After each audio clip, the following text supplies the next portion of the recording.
اس مقدس مہینے کی حرمت اور اس کی عظمت سے کون مسلمان ہے جو ناواقف ہو؟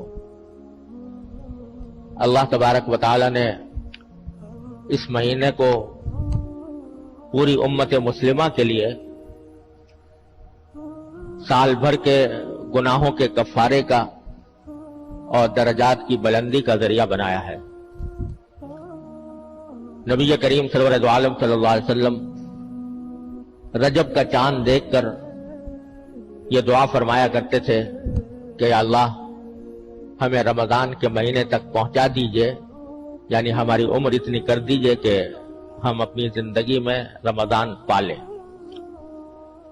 تو وہ مہینہ آنے والا ہے اور اللہ تبارک و تعالیٰ کی رحمتوں کی گھٹائیں برسنے والی ہیں، اس کی پہلے سے کچھ تیاری کرنے کی ضرورت ہے۔ رمضان المبارک کا مہینہ ہر سال آتا ہے اور گزر جاتا ہے، لیکن ہمیں کوشش یہ کرنی چاہیے کہ اس رمضان کے ایک ایک لمحے سے، اس کی ایک ایک ساعت سے صحیح فائدہ اٹھائیں، کیونکہ آدمی غفلت کی حالت میں مہینہ شروع کر دیتا ہے اور باتیں آج سے کل پر، کل سے پرسوں پر چلتی چلی جاتی ہیں۔ اس لیے اس بات کی ضرورت ہے کہ شروع ہی سے، رمضان شروع ہونے سے پہلے آدمی اس کی تیاری کرے۔ یہ مہینہ یوں تو روزوں کا مہینہ ہے، رات کے وقت میں تراویح اس میں سنت مؤکدہ قرار دی گئی ہے، لیکن ایسا لگتا ہے کہ یہ پورا کا پورا مہینہ در حقیقت مسلمانوں کو ایک نئی زندگی دینے والا مہینہ ہے۔ 11 مہینے تک ہم لوگ اپنی دنیاوی مصروفیات میں لگے رہتے ہیں اور ان مصروفیات کی وجہ سے بسا اوقات ہم پر غفلت طاری ہوتی رہتی ہے اور اللہ جل جلالہ کے ساتھ جو مضبوط تعلق ہونا چاہیے تھا وہ کمزور پڑ جاتا ہے۔ اس واسطے اللہ تبارک و تعالی نے یہ مہینہ اس غرض کے لیے بنایا ہے کہ جو لوگ سال کے 11 مہینوں میں اللہ تبارک و تعالیٰ کے تعلق سے دور چلے گئے ہیں، ان کو اس مہینے میں قریب لایا جائے اور اللہ تبارک و تعالیٰ کی محبت، اس کی خشیت، اس کا تعلق، اس میں اضافہ ہو۔ اور در حقیقت یہ مہینہ اس لیے بھی بڑی اہمیت رکھتا ہے کہ اگر غور سے دیکھا جائے تو یہ ایک ٹریننگ کورس ہے جس سے ہر مسلمان کو گزارا جاتا ہے۔ یہ ایک تربیت کا زمانہ ہے، یہ اپنی روح کو بالیدگی، اپنی روح کو تازگی دینے کا مہینہ ہے، یہ اللہ تبارک و تعالیٰ کی رحمتوں کو متوجہ کرنے کا مہینہ ہے، یہ اللہ تبارک و تعالیٰ کے ساتھ مضبوط تعلق قائم کرنے کا مہینہ ہے، یہ اس بات کا مہینہ ہے کہ انسان اپنے آپ کو گناہوں سے بچنے کی عادت ڈالے اور اس کی تربیت حاصل کرے۔ روزہ بذات خود بہت عظیم عبادت ہے، لیکن اس کا ایک بہت بڑا مقصد یہ ہے کہ انسان کو اپنی نفسانی خواہشات پر قابو پانے کی عادت پڑے۔ اسی لیے قرآن کریم نے یہ فرمایا کہ یا ایھا الذین آمنوا کتب علیکم الصیام کما کتب علی الذین من قبلکم لعلکم تتقون۔ روزے ہم نے تم پر اس لیے فرض کیے ہیں تاکہ تمہارے اندر تقوی پیدا ہو۔ تقوی کس چیز کا نام ہے؟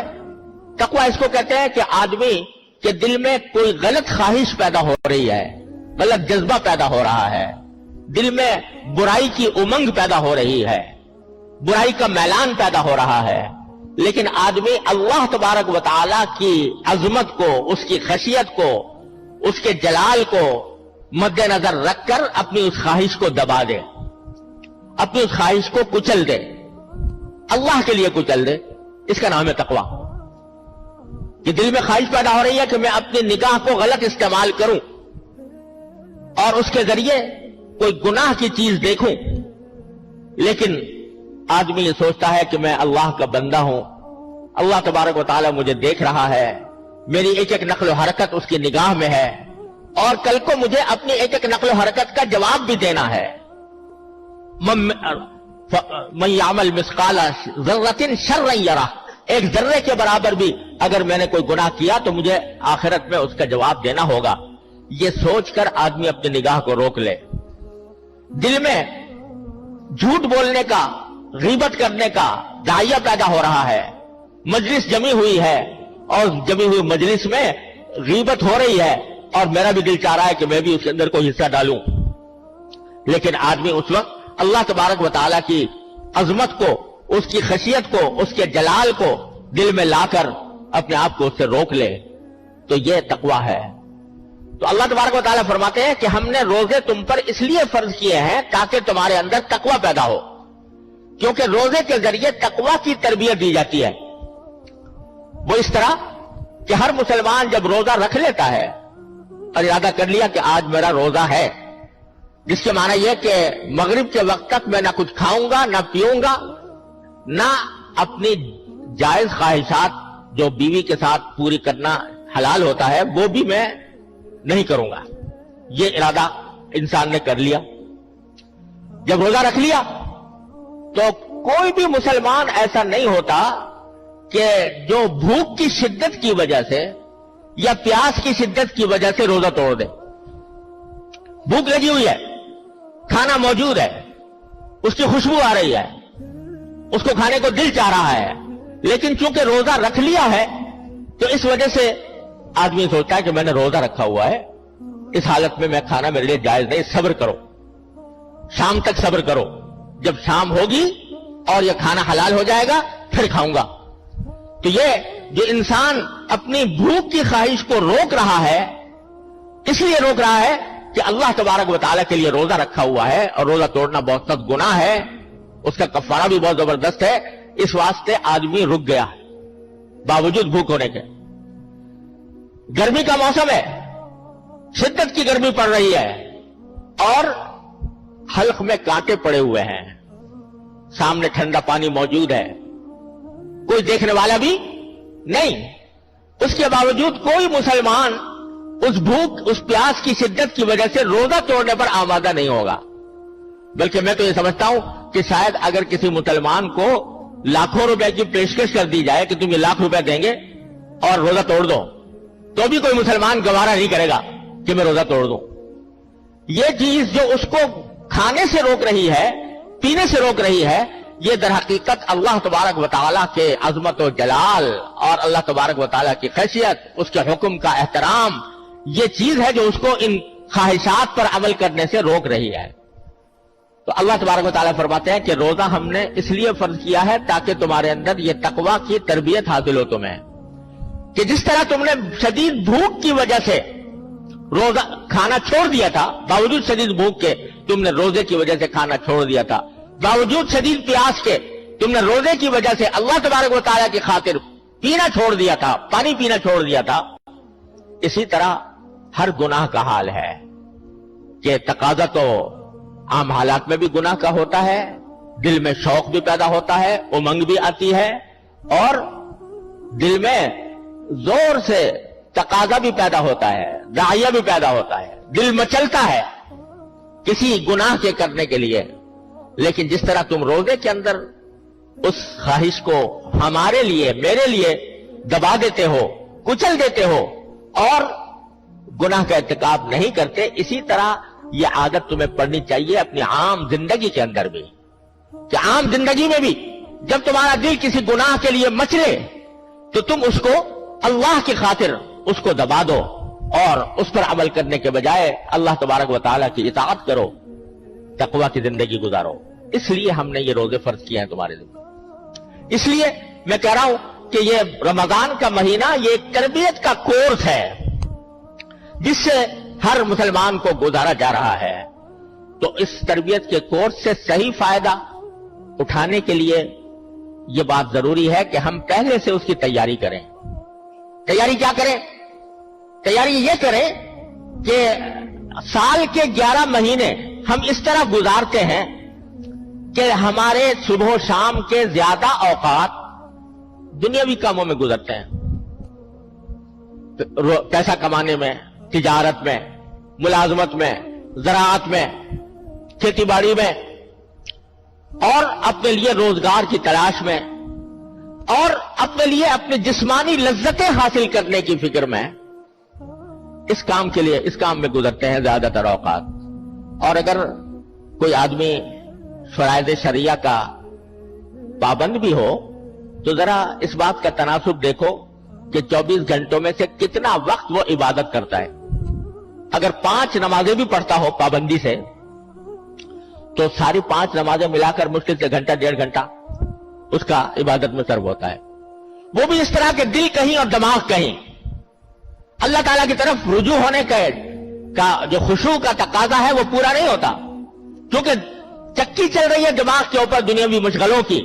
اس واسطے نماز میں بھی آ کر کھڑے ہوئے تو اللہ اکبر ضرور کہہ دیا اور نیت ضرور باندھ لی، لیکن دماغ چل رہا ہے دنیا کے ان مشاغل کی طرف جن کو چھوڑ کر آئے تھے اور جن کی طرف دوبارہ واپس جائیں گے.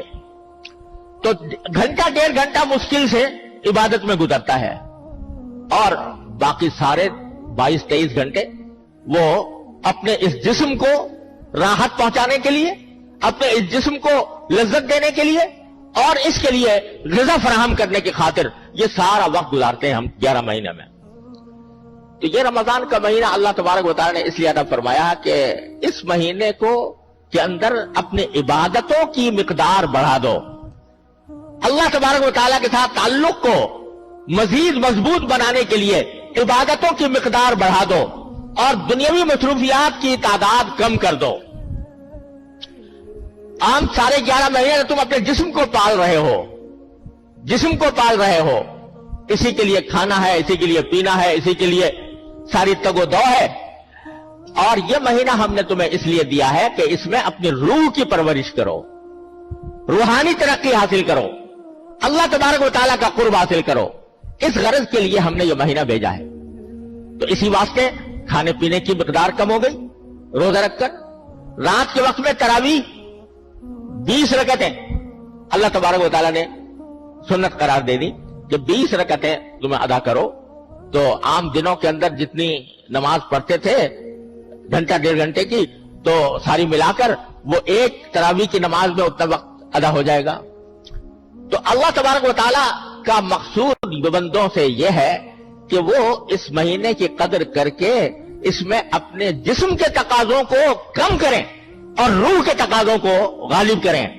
وہ کام زیادہ کریں جو ان کی روح کو نشو و نما دینے والا ہو، اس کو پروان چڑھانے والا ہو. لہذا اس میں دنیاوی مصروفیات کم سے کم کی جائے. کتنی کم کر سکتا ہو کوئی شخص وہ کم کر لے. اگر اپنے کاروبار، اپنی ملازمت اور اپنے دوسرے روزگار کے کام ہیں وہ ضروری ہیں، جتنی ضرورت ہے بس اس حد تک اس کو رکھیں اور باقی اوقات کو فضولیات میں گزارنے کے بجائے، باقی اوقات کو دوسرے مشاغل کے اندر گزارنے کے بجائے یہ زیادہ سے زیادہ اللہ تبارک و تعالیٰ کی عبادت کے لیے ان کو مخصوص کیا جائے. تو پہلے سے میں اس لیے عرض کر رہا ہوں کہ اگر آدمی پہلے سے یہ اپنے زندگی کا کچھ نظام اس طرح بنائے کہ رمضان کے مہینے میں میری دوسری مصروفیات کم ہو جائیں، لوگوں سے میل جول کی بھی ضرورت نہیں، سارا سال پڑا ہوا ہے میل جول کرنے کے لیے، سارا سال پڑا ہوا ہے دوستیاں بگھارنے کے لیے اور عزیز و اقارب سے ملاقات کے لیے. ان دنوں میں میل جول کم کریں، ان دنوں میں دوستیوں کا اور مجلس آرائی کا جو مشغلہ ہے اس کو ترک کریں اور اپنی جو ذاتی ذمہ داریاں اور مصروفیات ہیں ان کو جس حد تک کم کر سکتے ہوں وہ کم کر کے زیادہ سے زیادہ وقت اللہ تبارک و تعالیٰ کی عبادت کے لیے مخصوص کریں. اس میں جب عبادت کا وقت ملے تو اس رمضان المبارک کے مہینے میں کم از کم 2-3 باتیں ہیں جن کا اہتمام اللہ تبارک و تعالیٰ کرنے کی توفیق عطا فرمائے. کہ عام دنوں میں اگر جو نفلی نمازیں پڑھنے کا موقع نہیں ملتا یا توفیق نہیں ہوتی، ان نفلی نمازوں کا کم از کم رمضان میں اہتمام کر لیں. مثلا تہجد، آخر رات میں اللہ تبارک و تعالیٰ کی بارگاہ میں کھڑے ہو کر نماز ادا کرنا، یہ اتنی عظیم عبادت ہے اور اس کے اتنے عظیم فوائد ہیں اور اس کے ذریعے انسان کی روح کو اتنی ترقی ملتی ہے کہ جو اور کسی عمل سے نہیں ملتی. کسی نفلی اور عمل سے نہیں ملتی. لیکن عام دنوں میں ہم لوگ بکثرت اس عبادت سے محروم رہتے ہیں، کیونکہ زندگی کا ڈھانچہ ایسا بن گیا ہے، ایسا برا ڈھانچہ بن گیا ہے کہ رات جو اللہ تعالی نے سونے کے لیے بنائی ہے وہ آدھے سے زیادہ جاگنے میں گزر جاتی ہے. 12-1 بجے سے پہلے لوگ سوتے نہیں، اور صبح کو 12 بجے سے پہلے کاروبار شروع نہیں ہوتا 12-1 بجے سے. یہ ایسی مصیبت کھڑی ہو گئی ہے کہ جس نے ہماری پوری زندگی کا نظام بدل کے ڈال دیا ہے. اس کا نتیجہ یہ ہے کہ آخر جب میں اٹھا تو کجا فجر کی نماز کے بھی لالے پڑ جاتے. لہذا عام دنوں میں توفیق نہیں ہوتی تہجد کی نماز کی، لیکن رمضان کے مہینے میں آدمی کو اپنی پیٹ کی خاطر آخر میں اٹھنا پڑتا ہے. سحری کھانے کے لیے لازماً اٹھنا پڑتا ہے. اگر روزہ رکھنا ہے تو صبح کو فجر سے پہلے سحری کھانا ضروری، اور اس کے لیے اٹھنا ہے.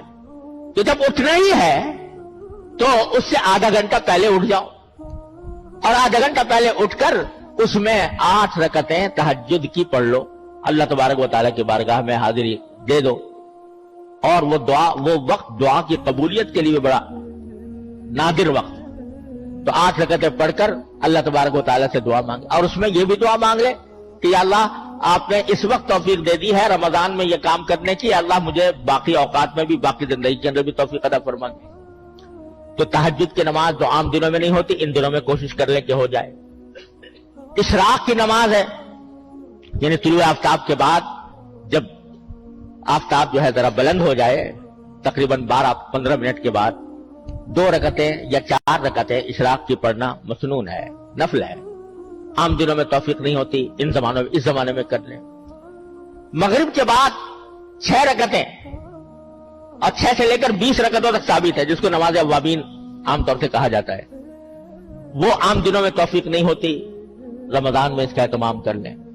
تو جو نفلی نمازیں عام دنوں میں پڑھنے کا موقع نہیں ملتا، تو کم از کم ان نمازوں کا اہتمام کر کے ان دنوں میں ادا کر لی جائے. ایک بات. دوسری بات یہ کہ قرآن کریم کی تلاوت، قرآن کریم کو رمضان کے مہینے سے خاص نسبت ہے.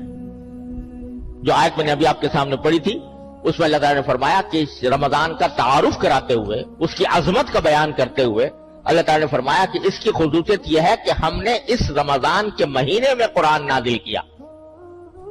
کیسے نازل کیا کسی وقت اور تفصیل سے عرض کروں گا انشاءاللہ. لیکن اللہ تبارک و تعالیٰ نے قرآن کریم کو نازل کرنے کے لیے اس مہینے کا انتخاب فرمایا، رمضان کے مہینے کا. تو اس لیے اس مہینے کو قرآن کریم سے خاص نسبت ہے. اور نبی کریم سرور دو عالم صلی اللہ علیہ وسلم ہر رمضان میں حضرت جبریل امین علیہ السلام کے ساتھ قرآن کا دور کیا کرتے تھے. کیا نظارہ ہوتا ہوگا کہ جبریل امین علیہ السلام جو قرآن لانے والے ہیں وہ پڑھ رہے ہیں اور نبی کریم صلی اللہ علیہ وسلم سن رہے ہیں، اور نبی کریم سرور دو عالم صلی اللہ علیہ وسلم تلاوت فرما رہے ہیں اور جبریل امین علیہ السلام سن رہے ہیں. اس طرح دور ہوتا تھا رمضان کے مہینے کے اندر قرآن کریم کا. تو اللہ تبارک و تعالیٰ نے یہ قرآن کریم کو خاص نسبت عطا فرمائی ہے رمضان کے مہینے سے. اس لیے اس میں جتنا زیادہ سے زیادہ ہو سکے تلاوت کا آدمی اہتمام کرے. جن لوگوں کی تلاوت صحیح نہیں ہے، حروف، وہ تلاوت کے آداب ہیں، تلاوت کا طریقہ یہ ہے کہ جو حروف ہیں وہ صحیح طریقے سے ادا ہوں. جن کی ابھی تک وہ صحت نہیں ہے تو کسی سے اس زمانے میں صحیح طریقے پر تلاوت کرنے کا طریقہ سیکھ لیں. کل 29 حرف ہیں الف سے لے کر یا تک. ان میں بھی بیشتر حروف وہ ہے کہ جن کو نکالنے کے لیے کوئی مشقت کرنے کی ضرورت نہیں، خود بخود نکل آتے ہیں.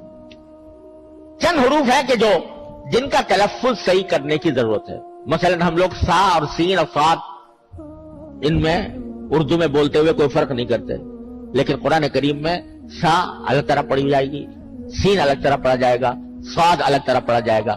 کس طرح ان کے درمیان کیا فرق ہے، کس طرح نکالا جائے. زال اور زا اور ذا اور غاد، یہ 4 حروف ہیں، ان کے اندر کیسے فرق کیا جائے، کس طرح کو صحیح نکالا جائے، یہ ہر مسلمان کے ذمہ اس کا سیکھنا فرض عین ہے. لوگ اس میں بڑی غفلت میں مبتلا ہیں، جیسا چاہا قرآن شریف پڑھ لیا، لیکن یہ فرض عین ہے کہ آدمی اس کو صحیح تلفظ کے ساتھ پڑھنے کی کوشش کرے.